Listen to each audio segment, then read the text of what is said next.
As the Chicago L rattles through the city's heart, Lisa finds herself wedged between commuters, their faces a blur in the fading light.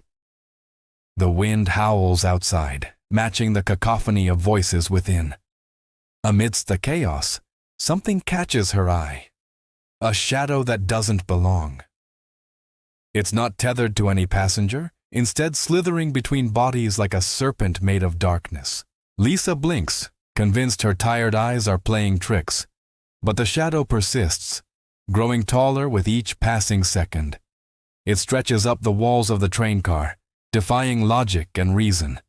Her heart races as she watches it dance across the ceiling, a sinister ballet performed for an unwilling audience. The train lurches, and Lisa stumbles. In that moment of imbalance, the shadow strikes. It leaps from its perch, enveloping her in an icy embrace. Whispers fill her ears, a chorus of names she's never heard but somehow recognizes. They're the names of the dead, she realizes with growing horror, each one carrying the weight of a life lost. Panic sets in, and Lisa fights against the invisible force. She pushes through the crowd, desperate to escape. As the train screeches to a halt at the next station, she bolts for the doors, not caring where she ends up as long as it's away from that otherworldly presence. The platform is nearly empty, a stark contrast to the packed train she just fled. Lisa leans against a pillar, trying to catch her breath and calm her racing thoughts. She tells herself it was just a hallucination, a product of stress and lack of sleep. But deep down, she knows the truth. Seeking reassurance, Lisa turns to the station mirror, hoping to see her normal reflection staring back. Instead, she's met with a sight that chills her to the bone. Her own shadow is missing, no longer a faithful companion at her feet.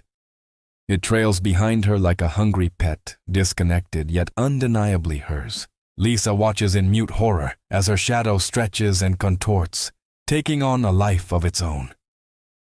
It seems to beckon her, calling her back to the darkness of the tunnel. She takes a step back, and the shadow follows, always just out of reach. The sound of an approaching train fills the station, and Lisa is torn between the desire to flee and the morbid curiosity to see what her shadow will do next. As passengers begin to disembark, she notices their shadows behaving normally, oblivious to the supernatural drama unfolding before them. Lisa's shadow grows bolder, reaching out tendrils of darkness towards the unsuspecting commuters. She wants to warn them, to cry out about the danger lurking in their midst, but her voice fails her. All she can do is watch as her shadow dances at the edge of reality, threatening to pull others into its twisted realm. The station empties once more, leaving Lisa alone with her rebellious silhouette. She takes a tentative step towards the exit, and her shadow mimics the movement, but in reverse. It's as if she's looking at a dark mirror of herself, every action reflected, but inverted. Lisa's mind races with possibilities. Is this a curse? A haunting? Or something far more sinister that she can't even begin to comprehend? She remembers the whispered names on the train and wonders if she somehow crossed a boundary between the world of the living and the dead. As she contemplates her next move, Lisa notices other shadows beginning to gather. They seep from the cracks in the walls, pool in the corners of the station, and slide down the stairs like a viscous, inky flood. Each one seems to carry the essence of a lost soul, drawn to her like moths to a flame. The shadows swirl around her feet, playful yet menacing. Lisa feels a pull, an inexorable force drawing her towards the darkest corner of the station. She resists, planting her feet firmly on the ground, but her own shadow betrays her. It wraps around her ankles, tugging with surprising strength. Lisa stumbles, catching herself on a nearby bench. The cold metal beneath her fingers grounds her, reminding her that she's still in the real world. Or at least, what she thought was the real world until moments ago. She closes her eyes, hoping that when she opens them, everything will be back to normal. But when her eyes flutter open, the shadows have only grown stronger. They've taken on more defined shapes now, almost human-like in their appearance. Lisa can make out faces in the darkness, expressions of pain, longing, and something that looks unsettlingly like hunger. A distant rumble signals another approaching train, and Lisa sees it as her chance for escape. She makes a break for the platform edge, her feet pounding against the concrete. But with each step, she feels the shadows gaining on her, their whispers growing louder until they're a deafening roar in her ears. The train bursts into the station, a beacon of light in the encroaching darkness. Lisa lunges for the open doors, feeling the shadows grasping at her clothes, her hair, trying to pull her back. She tumbles into the car, sprawling across the floor as the doors slam shut behind her.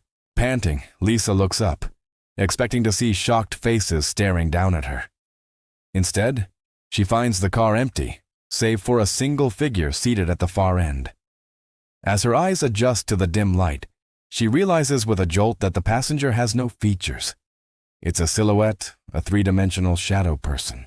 The train starts moving, picking up speed as it hurtles through the tunnel. Lisa scrambles to her feet, pressing herself against the doors, as far from the shadow figure as possible. But as she moves, so does it, mirroring her actions with eerie precision. Lisa's mind reels, trying to make sense of what's happening. Is she trapped in some kind of shadow world now? Has she become one of the lost souls she heard whispered about on that first fateful ride? The questions pile up, each more terrifying than the last.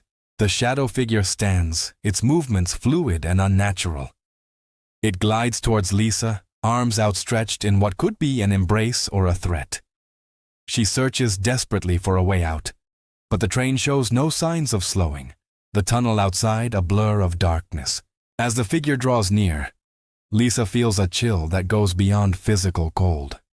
It's as if the very essence of her being is being drained away, pulled into the void that stands before her. She closes her eyes, bracing for whatever comes next, but instead of the icy touch she expects, Lisa feels a sudden warmth. She opens her eyes to find the train flooded with light, the shadow figure dissipating like mist in the morning sun. The train emerges from the tunnel, and for a moment everything seems normal. Lisa's relief is short-lived, however. As she turns to look out the window, she catches sight of her reflection. Her own face stares back at her, but her eyes are pools of darkness, bottomless and hungry. She realizes with a sinking feeling that she hasn't escaped the shadows at all. She's become one of them. The train continues its journey through the city, carrying Lisa to an unknown destination. She wonders how many others like her are out there, trapped between worlds, forever chasing the light they can never truly reach.